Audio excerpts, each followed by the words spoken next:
Selamat pagi, selamat datang di Ibadah Bahasa Indonesia Gereja ICA Surabaya.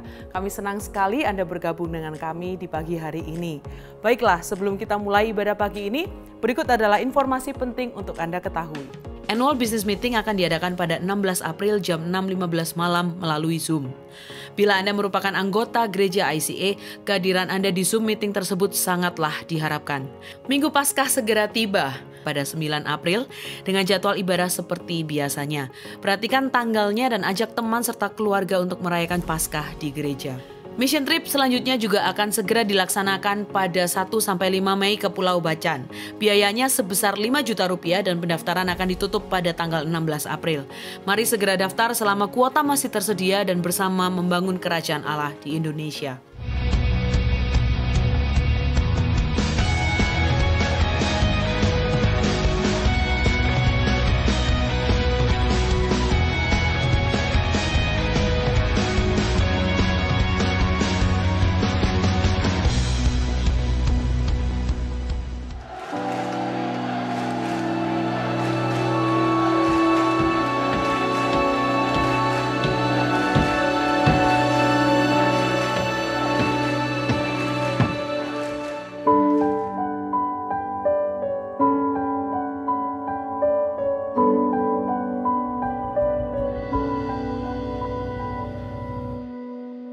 Shalom, selamat pagi, selamat datang dan bergabung bersama kami dalam ibadah online pada Jumat Agung. Hari ini kita masih berada pada suasana Jumat Agung dan seri khotbah ini masih tentang mujizat, dan judul pada khotbah ini yaitu tentang mujizat pengampunan.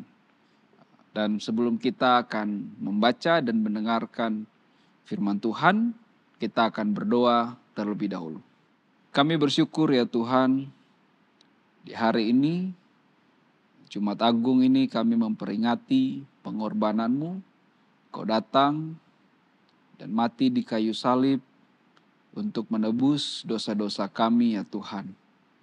Pada momen ini kami mau bertumbuh iman kami mau membaca kembali firman-Mu, mendengarkan bagaimana Engkau mengorbankan diri-Mu dan taat untuk satu tujuan ya Tuhan.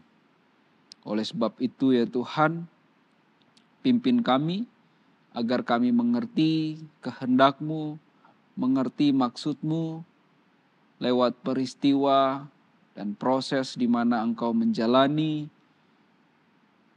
jalan salib dan mati di atas kayu salib bagi kami ya Tuhan. Terpujilah nama-Mu dan kami siap untuk membaca, mendengarkan firman-Mu, berbicara bagi kami. Dalam nama Yesus kami berdoa dan bersyukur. Amin. Baik, saya Pastor Roy dan ini adalah mujizat pengampunan. Teks bacaan kita hari ini terambil dalam Lukas pasal yang ke-23 ayat 1 sampai yang ke-55.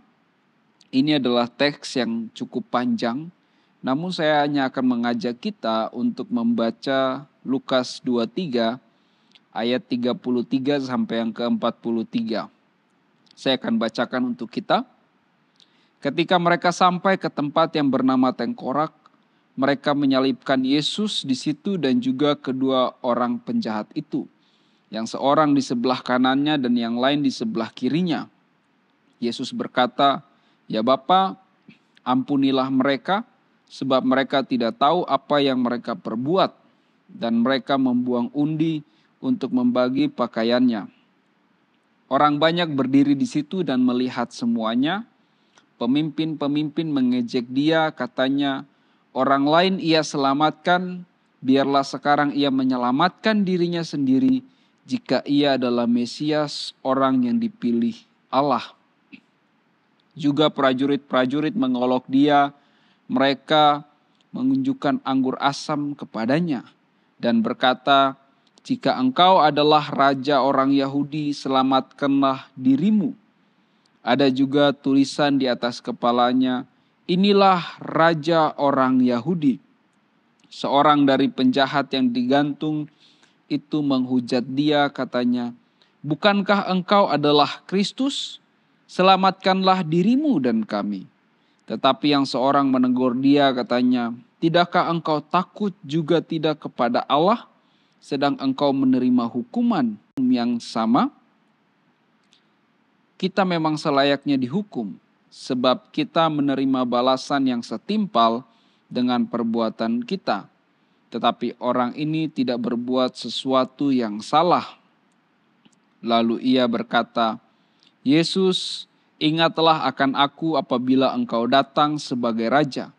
Kata Yesus kepadanya, "Aku berkata kepadamu, sesungguhnya hari ini juga engkau akan ada bersama-sama dengan aku di dalam Firdaus." Bapak Ibu, saudara-saudara sekalian, Jumat Agung ini kita sedang memperingati penyaliban Kristus. Penyaliban Kristus adalah puncak dari serangkaian penangkapan, persidangan, dan penganiayaan yang telah diterima Yesus sejak mulai semalam ketika dia ditangkap. Setelah dia ditangkap di Getsemani, persidangan Yahudi kemudian menjatuhkan hukuman mati kepada Kristus. Hukuman itu disahkan oleh pemerintah Romawi yang mendapat tekanan dari orang-orang Yahudi. Yesus juga menerima berbagai penganiayaan. Dia diejek, dijadikan olokan sebagai raja gadungan. Dia diludahi, dipukul, dan dicambuk. Dan puncaknya adalah penyaliban di Golgota.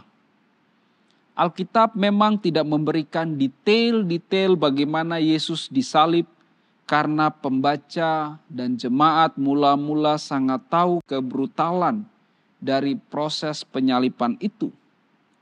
Alkitab lebih tertarik untuk memperlihatkan kepada kita respon orang-orang terhadap Yesus saat ia disalib. Dan juga Alkitab memperlihatkan bagaimana Yesus memberikan respon atas respon mereka. Kalau kita melihat perikop yang telah kita baca, di sini setidaknya kita akan menemukan 5 kelompok dari orang-orang yang memberikan respon kepada Yesus. Kelompok yang pertama adalah prajurit Romawi. Mereka adalah orang-orang asing yang tidak kenal siapa Yesus. Mereka hanya bertugas untuk menyalibkan Yesus. Apa yang mereka lakukan kepada Yesus tidaklah istimewa karena mereka juga biasa melakukan hal yang serupa kepada orang yang mereka salib. Mereka juga memberikan Yesus minum air anggur bercampur empedu yang pahit. Mereka membuang undi untuk membagi baju Yesus dan duduk mengawasinya. Mereka memasang tulisan di atas salib dengan nada menghina, "Inilah Raja orang Yahudi." Mereka menyalibkan Yesus di antara orang-orang yang dianggap penjahat oleh pemerintah Romawi. Semua yang mereka lakukan adalah bentuk penghinaan kepada Kristus. Kelompok yang kedua adalah orang-orang yang lewat di dekat salib. Mereka adalah orang-orang Yahudi yang bersiap untuk mengadakan perayaan Paskah pada saat itu, Paskah orang-orang Yahudi. Sebagian mungkin pernah melihat mujizat yang dilakukan Yesus atau mendengar pengajaran Yesus. Sebagian lagi mungkin berteriak Hosana ketika Yesus masuk ke Yerusalem sambil menaiki keledai pada hari raya Pondok Daun. Mereka adalah orang-orang awam yang hanya tahu serba sedikit tentang Kristus. Sambil menggelengkan kepala satu sama lain, mereka mengulangi begitu saja tuduhan demi tuduhan yang diarahkan kepada Kristus sebagai alasan kenapa ia harus dihukum mati. Logika mereka sederhana.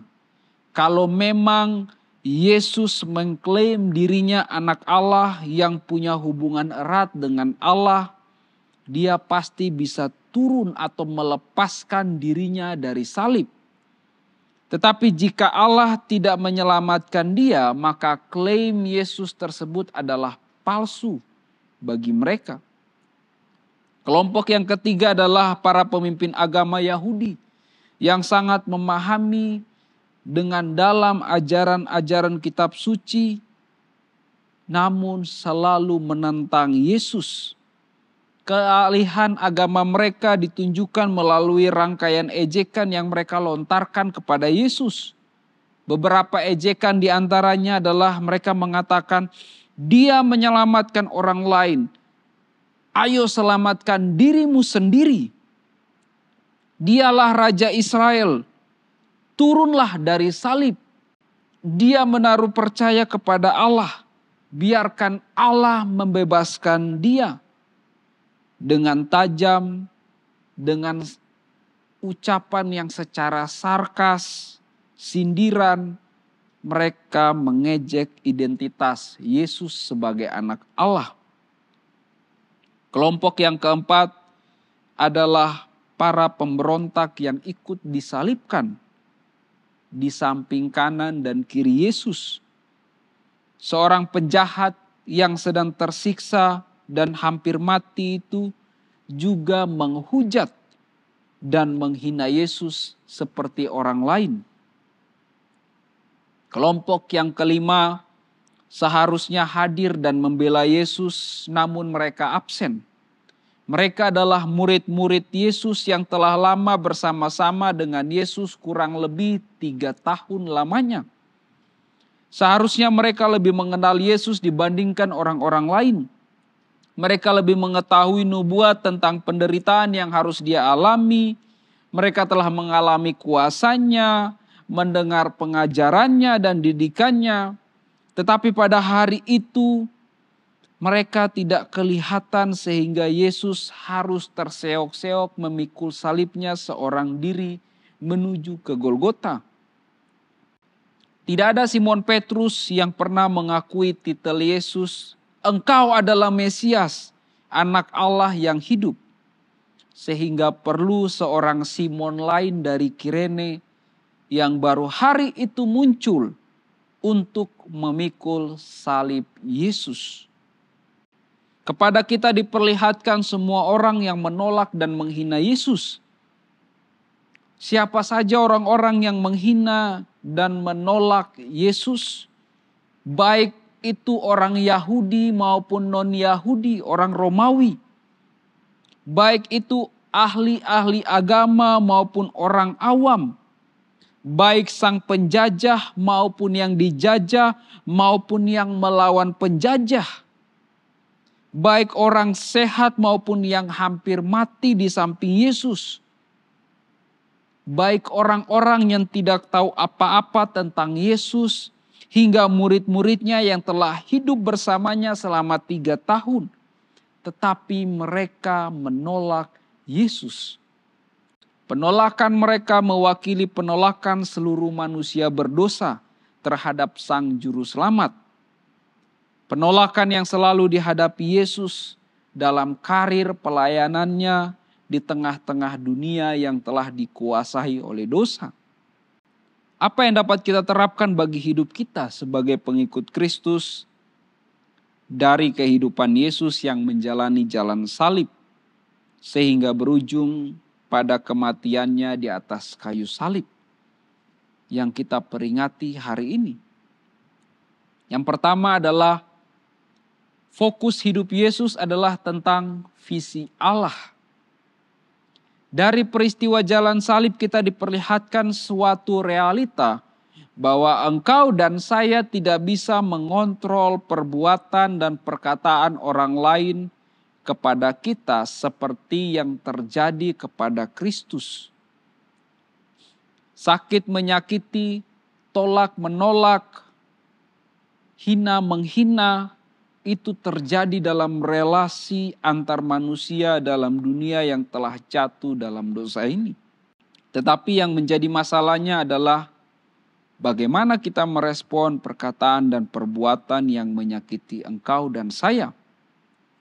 Ketika perbuatan dan perkataan orang lain sangat melukai kita, tidak sedikit di antara kita yang terpicu lalu ingin melakukan pembalasan. Sejak dahulu, sakit hati dan dendam telah dimulai oleh Kain dan Habel yang berujung kepada dosa pembunuhan. Dalam sejarah manusia, Perang Dunia I dan Perang Dunia II tidak lepas dari ajang balas dendam.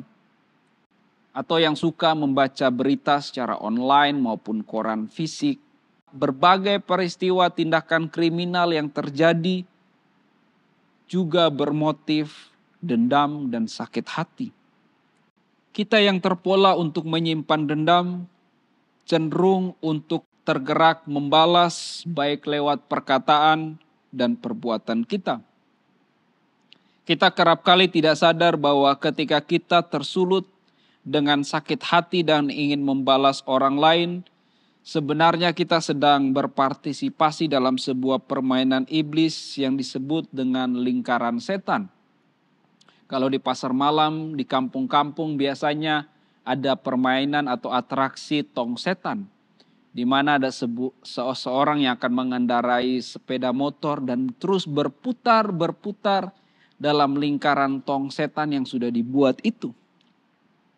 Game lingkaran setan tidak lebih daripada pertandingan ego yang sebenarnya jika engkau dan saya menang pun tidak akan menguntungkan apapun itu.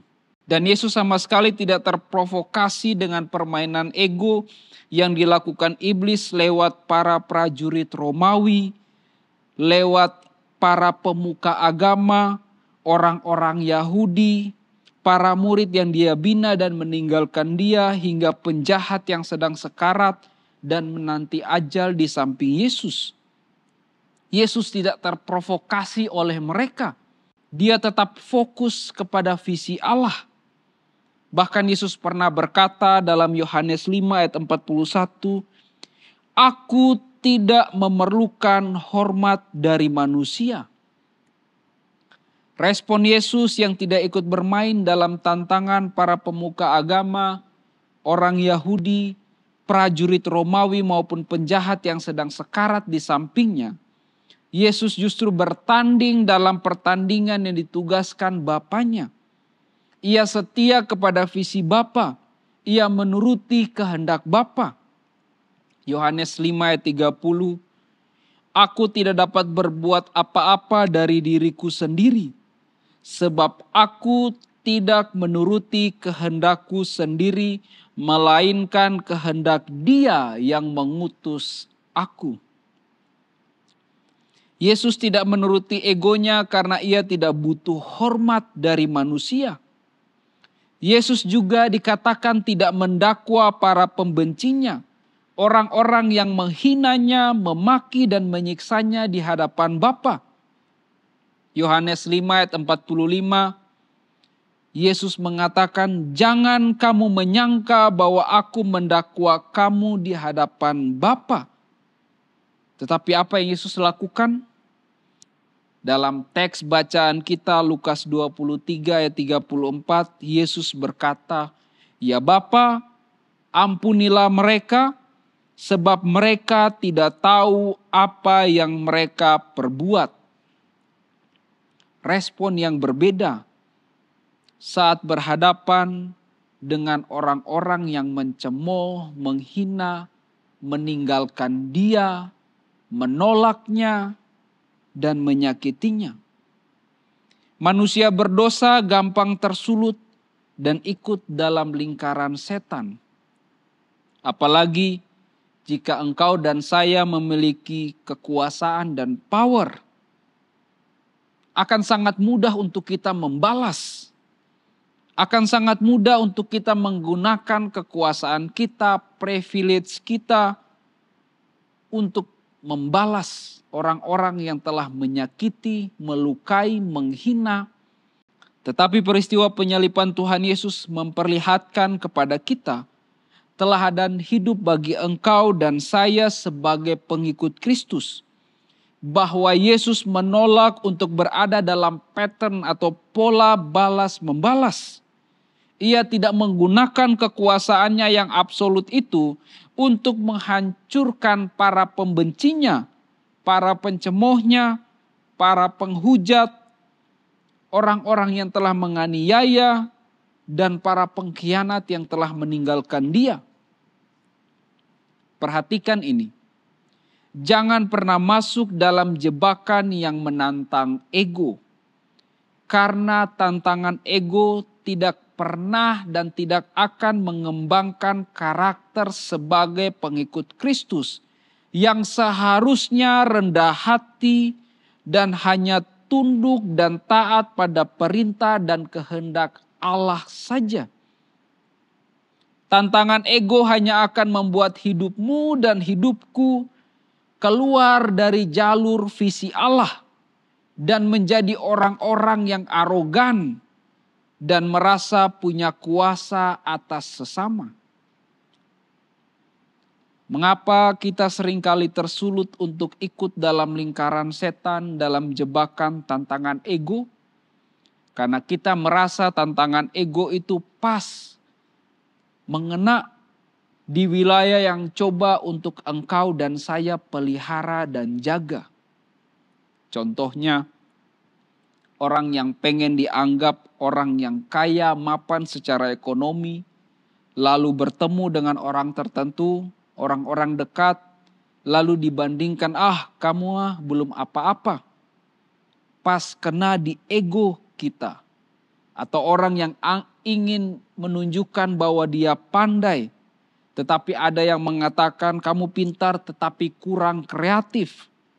Maka kemapanan ego kita ikut terganggu. Saat kita berada dalam lingkaran setan melalui game ego, maka kita tidak diuntungkan sama sekali. Itu sebabnya Yesus tidak menghiraukan challenge ego. Jika engkau anak Allah, jika engkau adalah Sang Juru Selamat, turun dari salib, selamatkan dirimu. Baru kami percaya. Game ego tidak akan menguntungkan engkau dan saya sebagai pengikut Kristus. Karena karakter dan iman tidak akan bertambah lebih baik dan berkembang, tidak akan bertumbuh. Tetapi engkau dan saya akan semakin tercebur dalam dosa jika engkau mengikuti permainan ego. Pertandingan yang ingin Allah untuk engkau dan saya ikuti sebagai pengikut Kristus. Bisa saja terjadi banyak hal yang menyakiti ego dan mengikis egomu dan egoku. Tetapi ketika kita fokus pada visi Allah, fokus kepada panggilan Allah, maka kita tidak akan terjebak untuk mengikuti permainan ego yang sia-sia. Justru dalam visi Allah karakter bertumbuh. Engkau dan saya menjadi semakin lebih sabar, semakin menjadi lebih berhikmat, menjadi orang percaya yang lebih berhati-hati, orang percaya pengikut Kristus yang tekun dan setia, menjadi pengikut Kristus yang fokus kepada tujuan dan kehendak Allah. Visi Allah bagi engkau dan saya adalah untuk meneladani karakter Yesus Kristus. Visi Allah bukanlah untuk kesuksesan diri. Visi Allah selalu bertujuan untuk membentuk karakter engkau dan saya seturut kehendaknya. Menjadi seperti Kristus. Kristus adalah role model bagi engkau dan saya bagaimana hidup bagi Allah. Hidup bagi tujuan Allah, hidup bagi visi dan kehendak Allah. Sehingga Yesus memilih jalan salib sebagai jalan ketaatannya kepada visi Allah. Lalu ketaatan seperti apa yang dapat kita terapkan bagi hidup kita sebagai pengikut Kristus dari jalan salib yang dilalui Yesus? Ada beragam motivasi ketaatan yang kerap kita jumpai atau bahkan menjadi motif kita dalam melakukan segala sesuatu sesuai instruksi atau perintah yang kita terima. Orang bisa bersikap taat karena beragam motivasi. Ada yang taat karena takut. Jika saya tidak menaati peraturan lalu lintas, saya pasti akan ditilang. Apalagi jika polisi tampak bertugas terlihat di sana. Akibatnya adalah jika tidak ada yang membuat engkau dan saya menjadi takut, maka engkau dan saya tidak akan taat. Ada orang yang taat karena ketaatan itu menguntungkan. Jika saya mengikuti semua keinginan atasan saya, beliau pasti akan segera menaikkan pangkat saya. Akibatnya, jika tidak menguntungkan, ya masa bodoh dengan ketaatan. Ada pun yang taat karena ketaatan bagian dari tradisi meskipun sudah tidak lagi dihayati maknanya. Ketaatan menjadi semacam aturan saja. Sebagai contoh mungkin zaman dulu saat saya masih bersekolah, setiap hari Senin ada upacara di sekolah, semua murid wajib ikut. Mengapa harus ikut? Karena memang itulah peraturannya. Mengikuti tanpa arti, tanpa makna dan penghayatan. Apa yang kita pelajari dari jalan salib yang dipilih Kristus sebagai jalan ketaatannya kepada visi Allah? Yang kedua, kasih adalah motivasi terbaik untuk ketaatan kepada Allah. Penulis Injil Lukas menggambarkan dengan jelas bagaimana Yesus menjalani jalan ketaatan itu. Yesus harus memanggul salib bersama dua orang penjahat lainnya menuju ke Golgota. Beberapa kali dia terjatuh dan tidak kuat melanjutkan perjalanan karena kondisi tubuhnya yang melemah akibat siksaan yang tidak kunjung usai. Ketaatan itu melelahkan dan menyiksanya secara fisik. Yesus harus rela dijadikan tontonan umum. Dengan tubuh yang nyaris telanjang, para prajurit dengan buas melucuti pakaiannya, membuang undi atasnya. Kelelahan itu melelahkan secara psikologis. Yesus harus mengalami kehausan yang amat sangat. Sehingga dia harus berkata, aku haus. Dan para prajurit memberikan anggur asam baginya. Ketaatan itu menyebabkan ia mengalami kekurangan. Yesus harus mengalami penderitaan dan penghinaan terberat, terburuk yang pernah dialami oleh manusia pada zaman itu, yakni disalib. Begitu berat penderitaannya, sehingga bila orang lain bisa menghabiskan waktu berhari-hari tersiksa di kayu salib, Yesus meninggal hanya dalam waktu beberapa jam setelah dia disalib. Penderitaan penyaliban yang jauh berbeda dengan yang umumnya dialami orang-orang pada zaman itu. Bila jalan salib adalah jalan ketaatan, maka mengapa Yesus menempuh jalan ketaatan yang menimbulkan berbagai penderitaan? Apa motivasinya? Apakah Yesus menempuh jalan salib, jalan ketaatan itu karena takut? Takut kepada siapa? Yesus tidak takut kepada siapapun. Apakah Yesus menempuh jalan salib, jalan ketaatan, karena itu menguntungkan baginya? Apa yang menguntungkan dari jalan salib tersebut bagi Yesus? Disalib adalah penderitaan manusia terberat pada zaman itu. Sedemikian barbarnya penyaliban itu, sehingga akhirnya hukuman itu dilenyapkan dari muka bumi karena dianggap terlalu kejam. Yesus menempuh jalan salib, jalan ketaatan itu juga bukan karena hal itu menguntungkan baginya. Bila keuntungan menjadi pertimbangannya, maka ada banyak cara lain yang bisa dia lakukan yang lebih menguntungkan dan lebih terhormat. Apakah Yesus menempuh jalan salib, jalan ketaatan itu karena peraturan semata? tampaknya bukan juga demikian. Catatan Injil menunjukkan sebanyak berapa kali betapa Yesus mengetahui alasannya yang tepat mengapa dia datang, menderita, dan harus menempuh jalan salib. Orang bisa saja taat karena takut atau karena ketaatan itu menguntungkan atau sudah menjadi sebuah tradisi. Namun Yesus taat karena satu motivasi yang jelas.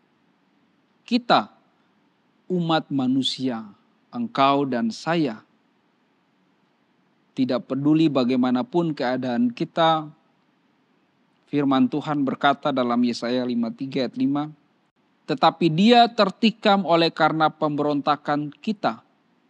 Dia diremukkan oleh karena kejahatan kita. Yesus Kristus taat karena kasih-Nya kepada engkau dan saya. Walau engkau dan saya memberontak terhadap-Nya, Dia tidak henti-hentinya menanti kita untuk menerima kasih-Nya. Dia menderita demi masa depanmu dan demi masa depanku. Ketaatan yang berlandaskan kasih tidak membuat orang menghitung untung ruginya. Ketaatan yang berlandaskan kasih akan terus dilakukan walau tidak ada pengawasan. Ketaatan berlandaskan kasih bukanlah ketaatan legalis tanpa motivasi dan tujuan yang tidak jelas. Ketaatan yang berlandaskan kasih tidak bertanya apa dan seberapa banyak yang bisa saya dapatkan lewat ketaatan ini. Jika Yesus Kristus menempuh jalan salib, jalan ketaatan itu karena kasih-Nya kepada kita, bersediakah kini engkau dan saya mengasihi-Nya dengan cara taat kepada firman-Nya, walaupun itu berarti kerugian, kehilangan keuntungan, kehilangan kepuasan diri, kehilangan apa yang kita sebut sebagai harga diri, atau jangan-jangan selama ini engkau dan saya taat hanya karena takut akan hukuman Allah.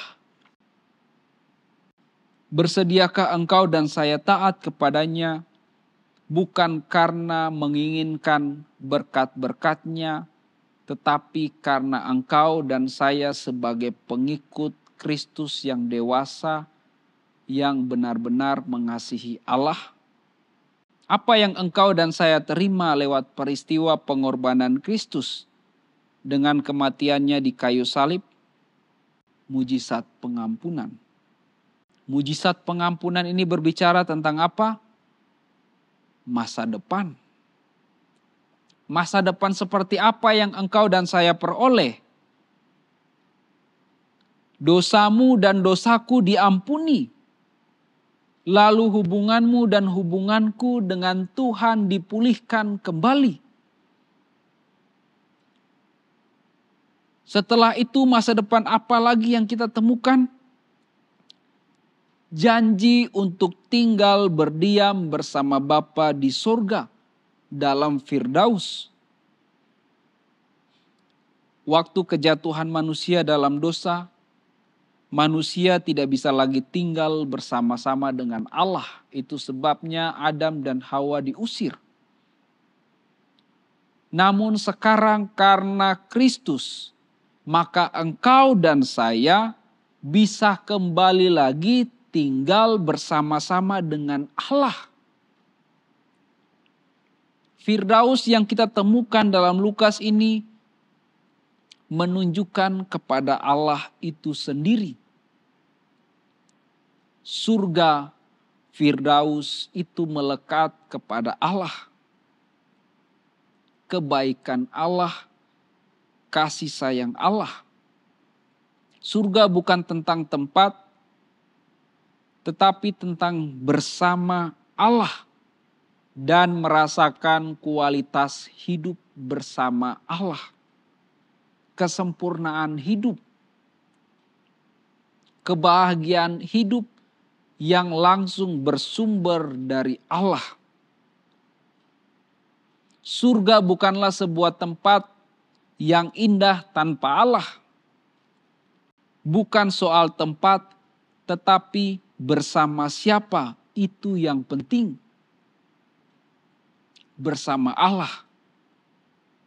Surga itu melekat pada diri Allah dan bukan tempat terpisah. Ungkapan kata surga, Firdaus, adalah tentang keberadaan Allah itu sendiri. Setelah menerima pengharapan akan hidup kita untuk masa depan kita dari pengorbanan Kristus, maka apa yang harus engkau dan saya lakukan? Hidup dengan berfokus pada visi Allah, kehendak Allah, tujuan Allah atasmu dan atasku. Tuhan memberkati. Mari kita akan siapkan hati kita. Saat ini kita akan masuk dalam sakramen perjamuan kudus. Siapkan roti dan anggur di tangan kita. Demikian firman Tuhan.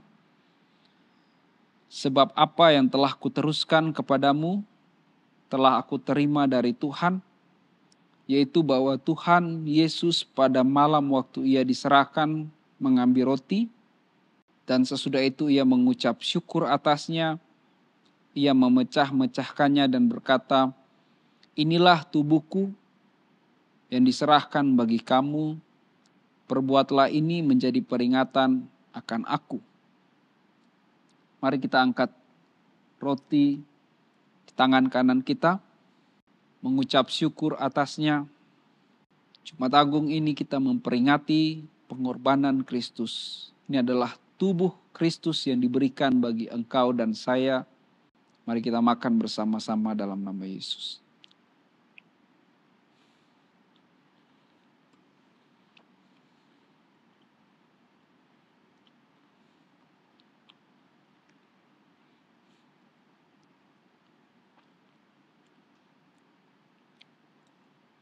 Demikian juga ia mengambil cawan sesudah makan, lalu berkata, cawan ini adalah perjanjian baru yang dimeteraikan oleh darahku. Perbuatlah ini setiap kali kamu meminumnya menjadi peringatan akan aku. Sebab setiap kali kamu makan roti ini dan minum cawan ini, kamu memberitakan kematian Tuhan sampai ia datang. Jadi barang siapa dengan cara yang tidak layak makan roti dan minum cawan Tuhan, ia berdosa terhadap tubuh dan darah Tuhan. Mari angkat cawan di tangan kanan kita, mengucap syukur atasnya. Ini adalah darah Kristus yang dicurahkan untuk pengampunan dosa. Dan mari kita minum bersama-sama.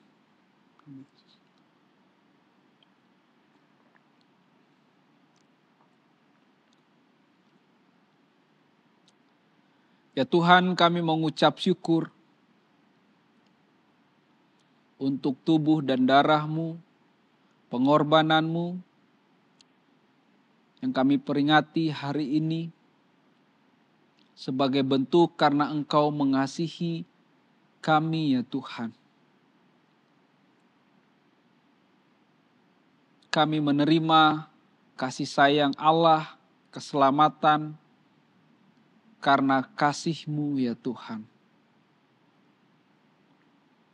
Melalui peristiwa penyalipan jalan salib yang Engkau lalui, kami dididik untuk mengikuti teladan-Mu, untuk taat kepada visi Allah.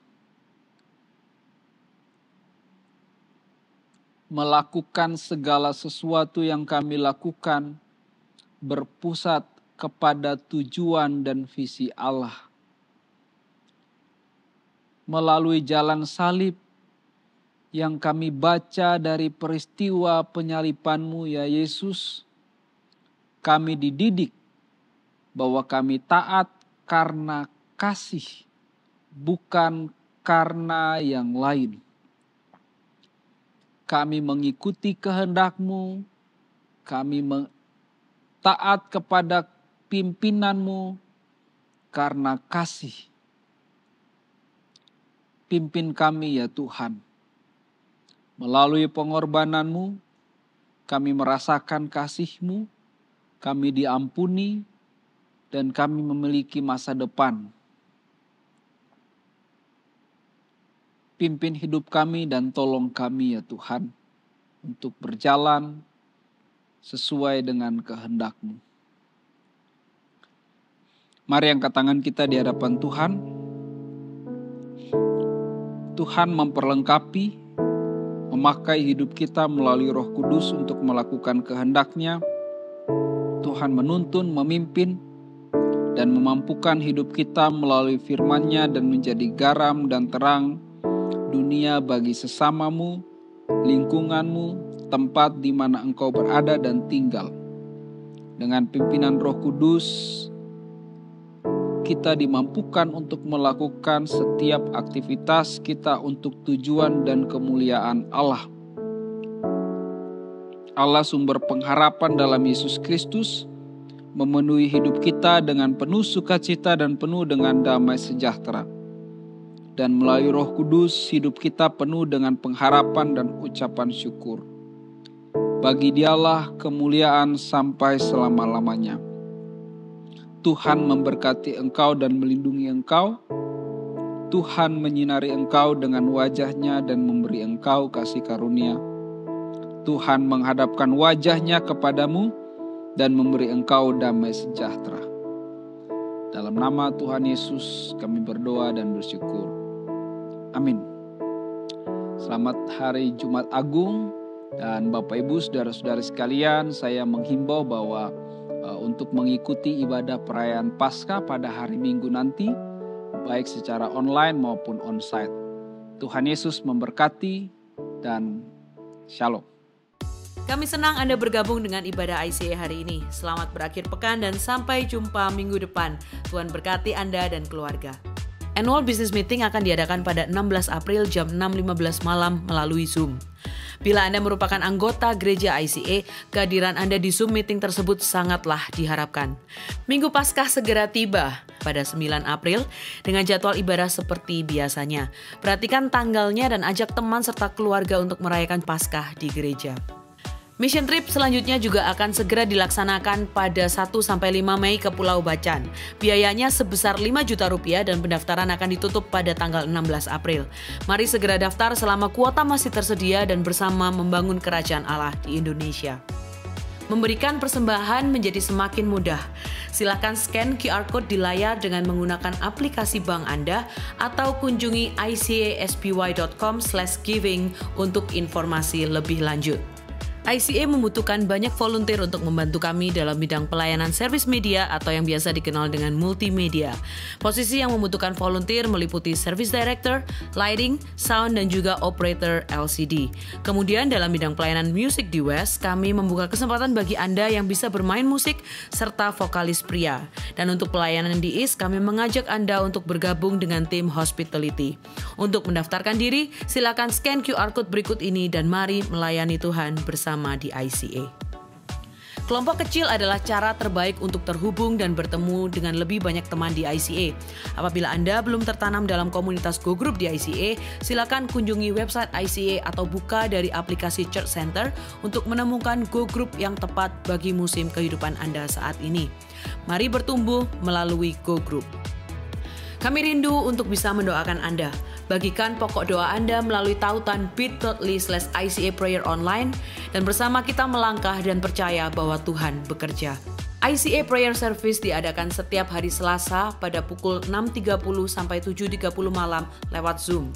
Anda bisa mengunjungi Instagram kami @ICSBY untuk mendapatkan meeting ID-nya. Mari menyembah dan berdoa bersama. ICA mengadakan ibadah setiap minggu di gereja dan juga online di YouTube channel ICA Surabaya. Jadwal ibadah di cabang West dan ibadah online adalah jam 8 pagi untuk ibadah bahasa Indonesia dan jam 10 pagi untuk ibadah bahasa Inggris. Sementara di cabang East, ibadah bahasa Indonesia diadakan pada jam 8 pagi, lalu untuk bahasa Inggris ada di jam 9.15 dan jam 11 pagi. Bergabung bersama kami setiap hari Minggu untuk menyembah dan belajar firman Tuhan bersama-sama.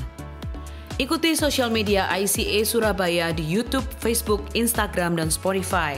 Anda dapat menemukan berbagai informasi, playlist musik, video, renungan, dan lainnya.